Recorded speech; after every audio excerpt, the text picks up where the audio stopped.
달라스 윌라드의 하나님의 모략이라는 책에 예수가 알았던 하나님 충만한 세상, 어느 쪽이 정말 위인가 라는 챕터의 글을 읽어드리겠습니다. 일상생활에 뿌리내린 저항. 예수님은 자신을 믿는 사람들은 영원히 죽음을 경험하지 않는다고 강조하셨습니다. 이 말씀은 우리가 삶을 계획할 때 피할 수 없는 끔찍한 사건으로 죽음을 생각할 필요가 없다는 의미입니다. 기독교인에게는 익숙하고 친숙한 삶이 영원히 끝나지 않는 삶입니다. 우리는 하나님으로 충만한 세상에서 영원을 보낼 숙명을 가진 영적인 존재입니다. 그렇다면 영원히 끝나지 않을 존재로서 우리는 어떻게 몸 관리를 해야 할까요? 예수님은 제자들에게 살아가는 법을 가르치시며 우리의 삶에 영원히 멈춤이 없다는 사실을 바탕으로 말씀하셨습니다. 이것은 그분의 학생들이 그분으로부터 배우는 중요한 가르침입니다. 죽음 이후의 삶은 다시 열리는 하늘의 충만한 세상으로 들어가는 장엄한 과정입니다. 존 헨리 뉴먼은 미래에 우리가 의식하게 될 새로운 세상의 놀라운 것들은 이미 지금부터 영원한 모습 그대로 존재하고 있다고 말했습니다.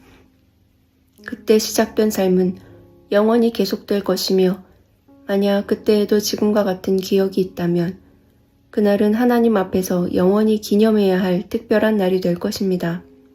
결국 죽음은 끝이 아니라 하나님의 충만한 세상으로 들어가는 우리의 생일이 될 것입니다. 이처럼 죽음을 두려워하지 않는 것은 상상 속의 이야기가 아니라 그리스도인들이 당연히 믿고 기대해야 할 일입니다. 오늘 우리가 함께 나눌 말씀은 이사야 2장 19절에서 22절 말씀입니다. 사람들이 암열과 토굴로 들어가서 여호와께서 땅을 진동시키려고 일어나실 때에 그의 위엄과 그 광대하심의 영광을 피할 것이라. 사람이 자기를 위하여 경배하려고 만들었던 은 우상과 금 우상을 그 날에 두더지와 박쥐에게 던지고 암열과 험악한 바위 틈에 들어가서 여호와께서 땅을 진동시키려고 일어나실 때에 그의 위엄과 그 광대하심의 영광을 피하리라. 너희는 인생을 의지하지 말라. 그의 호흡은 코에 있나니 새말 가치가 어디 있느냐. 아멘.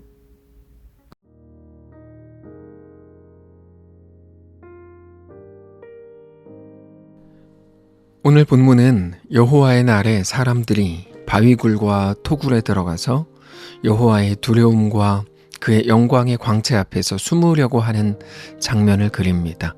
앞선 구절인 2장 12절에서 18절을 보면 하나님은 인간이 높아진 모든 것을 낮추시고 홀로 높임을 받으신다고 말씀을 하셨습니다. 이제 오늘 본문인 19절에서 22절까지에서 그 심판의 구체적인 반응을 보여줍니다. 먼저 19절입니다. 사람들이 암혈과 토굴로 들어가서 여호와께서 땅을 진동시키려고 일어나실 때 그의 위엄과 그 광대하심의 영광을 피할 것이라. 사람이 교만을 붙든 채로 하나님을 피하려 하지만 그 어떤 숨는 곳도 하나님의 영광을 가릴 수는 없습니다. 바위굴, 진토, 토굴, 사람의 손으로 만든 우상들, 그 모든 것이 결국 부끄러움과 헛됨으로 드러날 뿐입니다.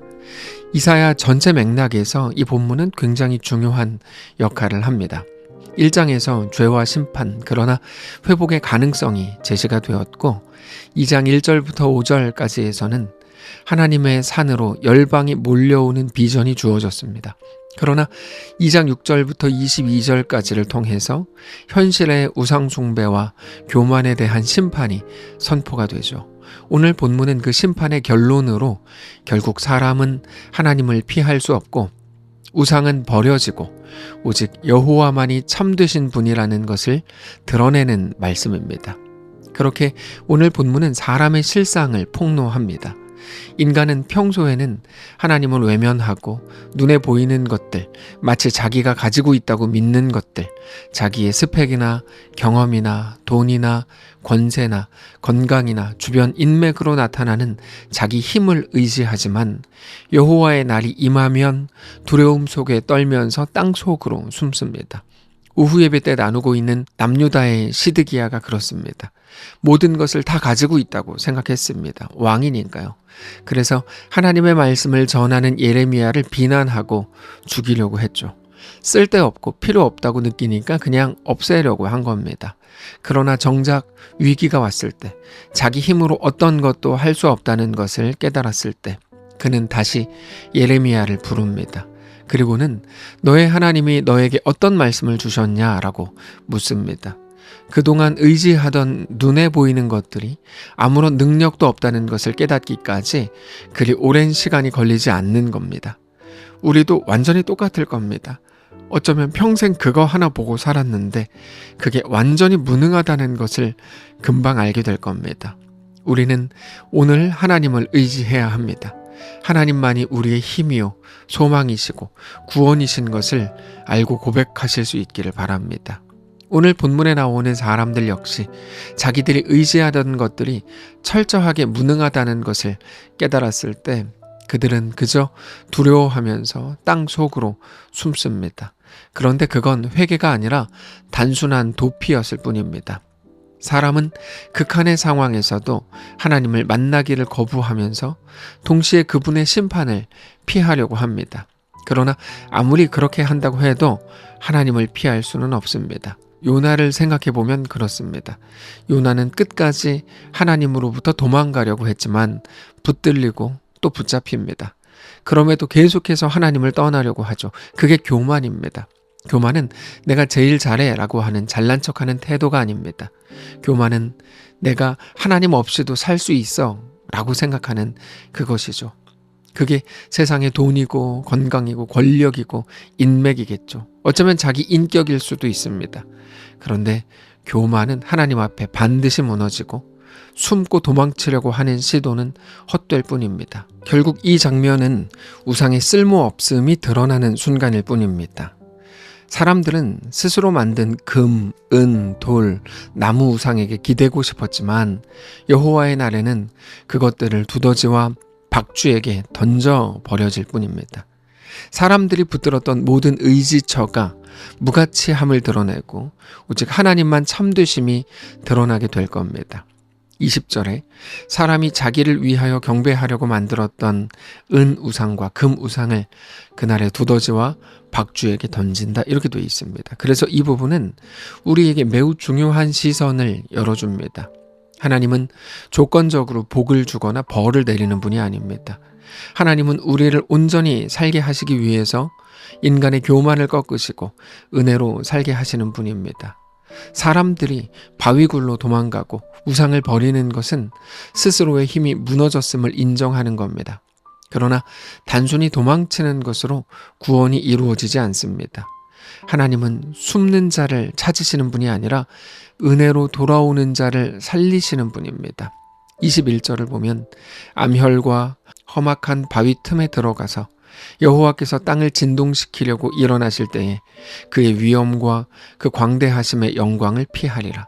심판은 단순한 파멸이 아니라 은혜로 돌아오도록 부르시는 하나님의 손길입니다. 낮아지고 무너진 자리에야 비로소 은혜의 빛이 비춥니다. 그래서 오늘 본문의 마지막은 강력한 권면으로 끝납니다. 너희는 인생을 의지하지 말라. 그의 호흡은 코에 있나니 새말 가치가 어디 있느냐. 여러분 뭐라고 말씀하시냐면 너희는 인생을 의지하지 말라. 그의 호흡은 그저 코에 있다. 그건 새말 가치도 없다. 여러분 이건 이사야가 선포하는 결론입니다. 사람은 아무리 강해 보여도 호흡이 코에 달린 존재입니다. 고작 그 호흡 하나 거두면 흙으로 돌아가게 될 연약한 피조물일 뿐입니다. 우리가 사람을 의지하고 우리의 힘을 의지하고 세상의 제도를 붙들고 우리가 가진 것들을 의지한다면 그건 가장 어리석은 사람의 일일 뿐입니다. 이사야의 이 선포에 귀를 열어야 합니다. 눈에 보이는 세상에 속한 것들이 아니라 우리 하나님을 붙들고 의지해야 합니다. 결국 신앙은 지금보다 더 멋있어지는 게 아니라 하나님에 대한 의존성이 전부입니다. 하나님을 더욱 의지하는 것, 하나님만이 나의 소망이라고 정직하게 고백하는 것, 그것이 가장 중요한 모습이 되는 겁니다. 이게 이사야 전체 맥락에서 결정적인 전환점입니다. 이후에 3장부터 이어질 심판과 회복의 메시지는 이 경고 위에서만 이해할 수 있습니다. 사람은 믿을 만한 존재가 아니고 오직 하나님만이 구원자가 되신다는 사실입니다. 오늘 우리는 이 말씀 앞에 서야 합니다. 우리는 여전히 하나님보다 사람을 더 의지합니다. 정치인, 지도자, 돈, 기술, 심지어 교회의 제도와 분위기와 프로그램조차도 하나님보다 더 의지할 때가 많습니다. 그러나 그 모든 것은 호흡이 있는 인생일 뿐입니다. 이건 고민할 문제가 아니라 그저 인정하고 고백해야 될 문제일 뿐입니다. 하나님만이 참되신 구원자이십니다. 그러므로 오늘 우리는 인생을 의지하지 않고 눈에 보이는 소망, 그 우상을 붙들지 않고 오직 하나님께 나아가야 합니다. 여호와의 날은 피할 수 없는 날입니다. 그러나 그건 단순한 두려움의 날이 아니라 하나님 홀로 높임을 받으시고 은혜로 우리를 살리시는 날입니다. 교만이 무너지고 우상이 버려지고 사람의 의지가 꺾일 때 비로소 우리는 은혜를 알게 됩니다. 그래서 우리의 고난은 하나님 앞에 서게 하는 기회입니다.